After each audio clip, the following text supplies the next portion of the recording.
Nomenclatura química. La nomenclatura química es la forma en que vamos a nombrar nosotros a los compuestos. ¿Qué pasa? Nosotros podemos asignarles nombre o cada objeto que conocemos pues tiene un nombre asignado. En la química es algo parecido. Cuando yo tengo un compuesto, este compuesto debe tener un nombre que lo identifique. De ahí es donde sale entonces la nomenclatura química. En este caso vamos a hablar de la nomenclatura para compuestos inorgánicos.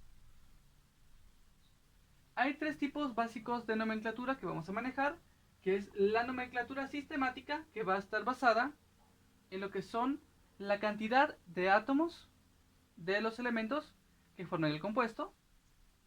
La nomenclatura tradicional, que va a estar basada en la cantidad de valencias que tenga pues los compuestos o los elementos del compuesto. Y la nomenclatura stock, que también va a estar referenciada a la valencia específica que usen el elemento en el compuesto que forma. Decimos entonces que la nomenclatura va a ser la forma que vamos a utilizar para nombrar los compuestos. Es decir, van a ser las reglas y la metodología que vamos a utilizar para poder asignarle un nombre a cada uno de los compuestos. Recordemos que eso es muy importante, ya que identificar cada compuesto que utilizamos es primordial para la química. Nomenclatura sistemática. La nomenclatura sistemática se basa en nombrar los compuestos usando prefijos numéricos griegos, como lo que son los que tenemos a continuación. Dependiendo de la cantidad de átomos, se va a utilizar el prefijo adecuado. Por ejemplo, si tenemos un átomo, vamos a utilizar mono, 2, di, 3, tri, tetra, 4, tetra, 5 penta, etc. Aquí tenemos nada más los primeros 10. Este tipo de nomenclatura se basa entonces en la cantidad de átomos del elemento que yo tengo en un compuesto. ¿Qué significa esto? Que dependiendo de la cantidad de átomos, voy a nombrar el compuesto. ¿Cómo voy a nombrar un compuesto con la nomenclatura sistemática? Pero lo primero que tengo que hacer es utilizar los prefijos y la base del compuesto. Vamos a ver, este compuesto está formado por bromo y oxígeno, por tanto es un óxido. ¿Cómo voy a hacer esto? Voy a utilizar los elementos que tenga del lado izquierdo. Normalmente estos elementos me van a decir la base. En este caso tenemos un compuesto que está formado por bromo y oxígeno. Este compuesto es un óxido. Entonces, ¿qué hacemos? Verificamos del lado de este derecho. Tenemos aquí el oxígeno. ¿Cuántos oxígenos tenemos? 7.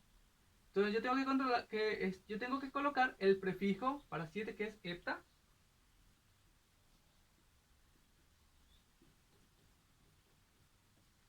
¿Cuál es la base de este compuesto? Es un óxido.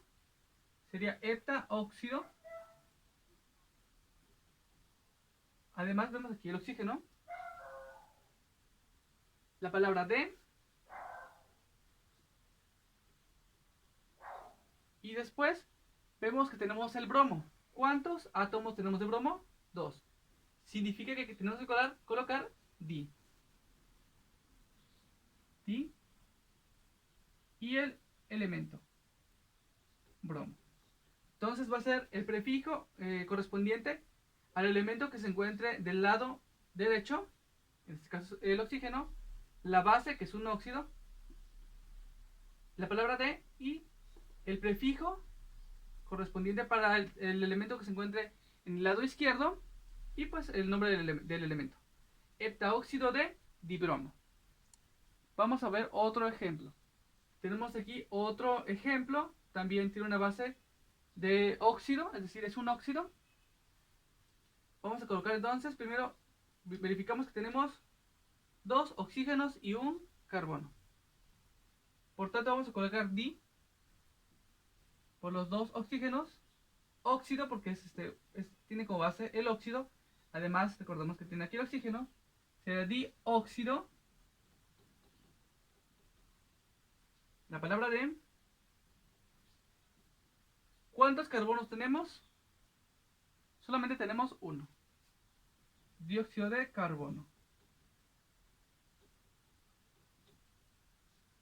En este caso no colocamos el prefijo porque solo teníamos un carbono. Entonces, en este caso no era necesario colocar el prefijo.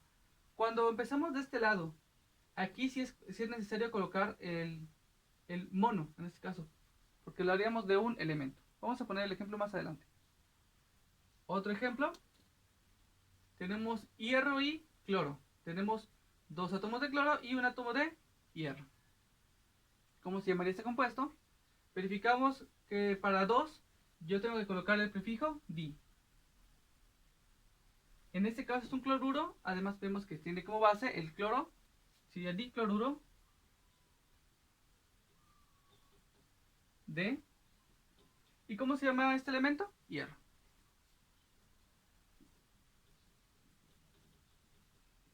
Nuevamente no fue necesario colocar el mono. No sería necesario colocar el mono porque está correcto decir dicloruro de hierro. Vamos a poner el ejemplo aquí. ¿Qué pasaría si yo tengo este compuesto? Este compuesto tiene un carbono y un oxígeno. Aquí sí es necesario colocar el prefijo correspondiente. En este caso, para uno va a ser mono. Este es un óxido de carbono. Como vemos, en este caso sí fue necesario colocar el prefijo, ya que empezamos forzosamente con el elemento que se encuentra del lado derecho. Nomenclatura tradicional. Para la nomenclatura tradicional vamos a utilizar prefijos y sufijos para especificar el número de oxidación del átomo central según el elemento tenga uno o más estados de oxidación. ¿Qué significa? Que dependiendo de los estados de oxidación vamos a utilizar diferentes maneras para nombrar el compuesto. Vamos a utilizar lo que son prefijos y lo que son sufijos.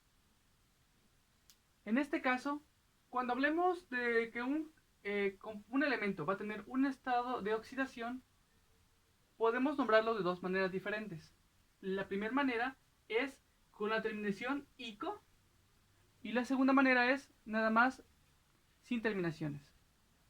Vamos a ver un ejemplo. Lo primero que debemos hacer es identificar los estados de oxidación, pues para los elementos que forman el compuesto. En este caso vemos el OH o hidróxido y el aluminio. El oxígeno tiene su estado de oxidación -2 y el hidrógeno +1. Mientras que el aluminio va a ser +3. Si verifican ustedes en la tabla periódica, van a ver que el aluminio ya no va a tener otro número de oxidación. Por tanto, ¿de qué manera vamos a nombrar este compuesto? Vamos a utilizar la base, que va a ser hidróxido.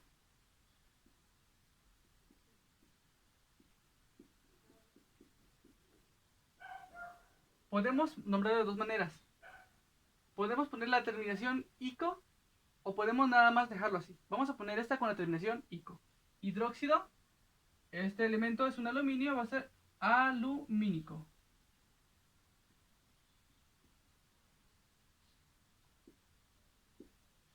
Este es el primer ejemplo para un compuesto que tenga nada más un elemento con un número de oxidación. Vamos a ver el siguiente compuesto. El siguiente compuesto tenemos aquí. Este compuesto está formado por oxígeno y calcio. El oxígeno tiene un número de oxidación de -2, mientras que el calcio va a tener un número de oxidación de +2.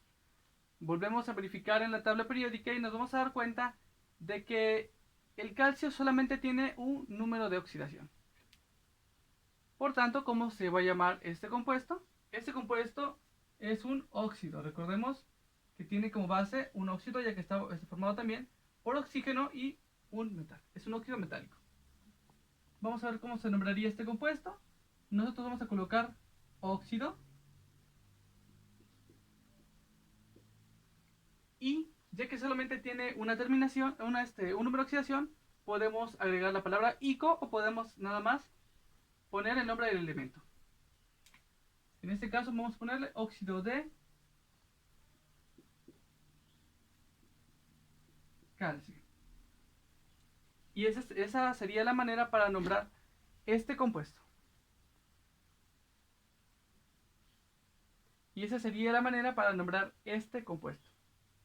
¿Qué pasa cuando tengamos dos estados de oxidación? Cuando tengamos compuestos que tengan elementos centrales con dos estados de oxidación, vamos a identificar cuáles son el estado de oxidación y vamos a ver cuál sería menor y cuál sería el mayor. Cuando tengamos el compuesto con el estado de oxidación menor, va a tener una terminación oso, y cuando tengamos el compuesto con el estado de oxidación mayor, va a tener la terminación ico. Por ejemplo, el hierro tiene dos estados de oxidación, más 2 y más 3. Vamos a nombrar estos dos compuestos. En el hierro, como vimos, tiene un estado de oxidación de más 2. Y el oxígeno, pues, es menos 2. Recordemos que el oxígeno siempre va a ser menos 2, a excepción de los peróxidos. ¿Cómo vamos a llamar ese compuesto? Ese compuesto también es un óxido. Lo vamos a llamar óxido.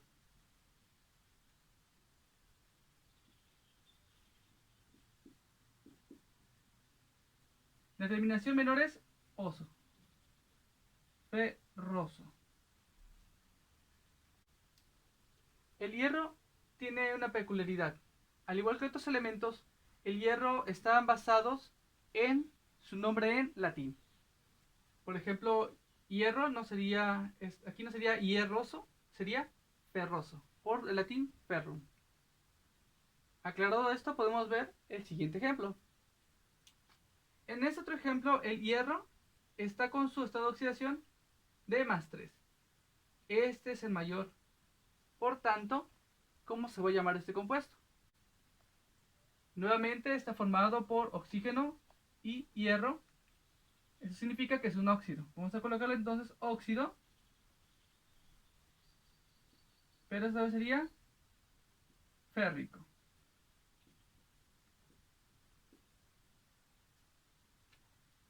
Aquí vemos entonces la nomenclatura tradicional, pero para elementos centrales que van a tener más de un estado de oxidación. En este caso, dos estados de oxidación.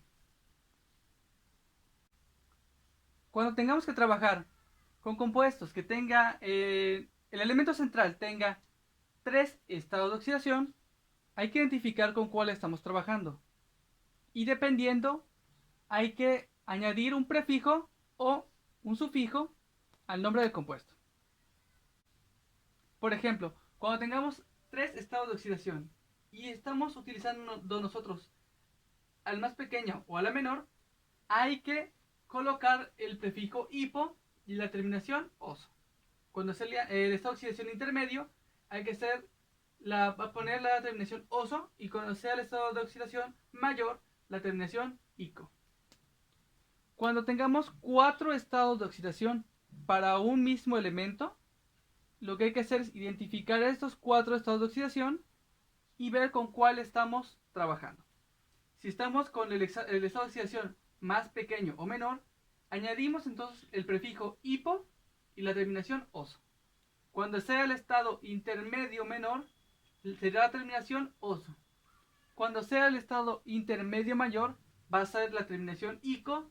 Y cuando sea el estado mayor o más grande, va a ser el prefijo per y la terminación ico.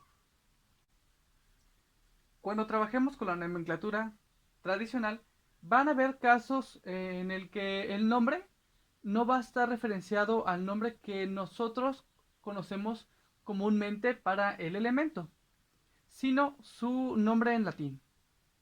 Ejemplos de estos van a ser hierro, cobre, plomo, oro y azufre, donde cada uno de estos elementos tiene su nombre en latín y vamos a basarnos en ese nombre para poder asignar el nombre correcto según la nomenclatura tradicional. Por ejemplo, veamos aquí que tenemos un compuesto. Este es un óxido. Este óxido está con el número de oxidación de +3. Recordemos que el hierro tiene número de oxidación +3 y +2. Por tanto, tiene el número de oxidación más grande. Vamos a asignarle el nombre, sería óxido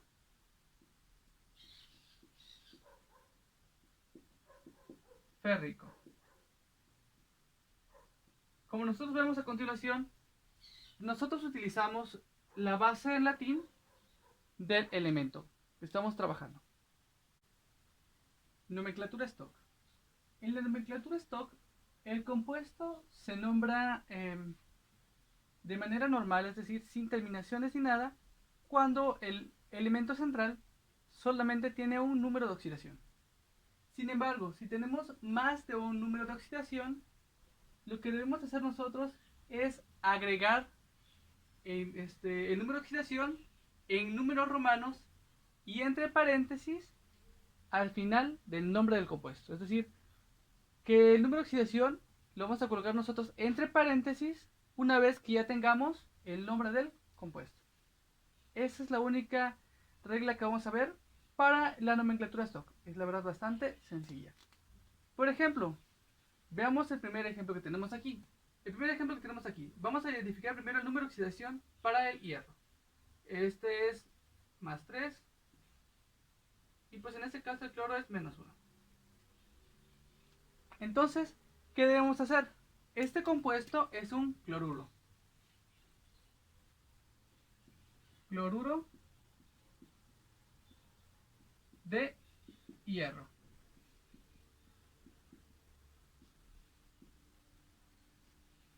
¿Qué hacemos?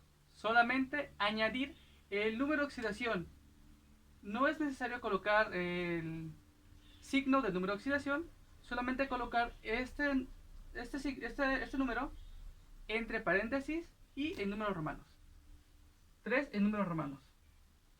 1, 2 y 3. Listo. Este compuesto sería entonces el cloruro de hierro 3. Tenemos aquí otro ejemplo. En este ejemplo también el hierro está con +3 y el cloro pues obviamente va a estar con -2. ¿Cómo nombramos este compuesto? Este compuesto es un óxido. Un óxido de hierro. Solamente escribimos el nombre del compuesto, óxido de hierro, y entre paréntesis y números romanos su número de oxidación. Este tipo de nomenclaturas es muy sencilla de utilizar. Solamente hay que identificar de qué tipo de compuesto estamos hablando y el identificar también el número de oxidación para el elemento central.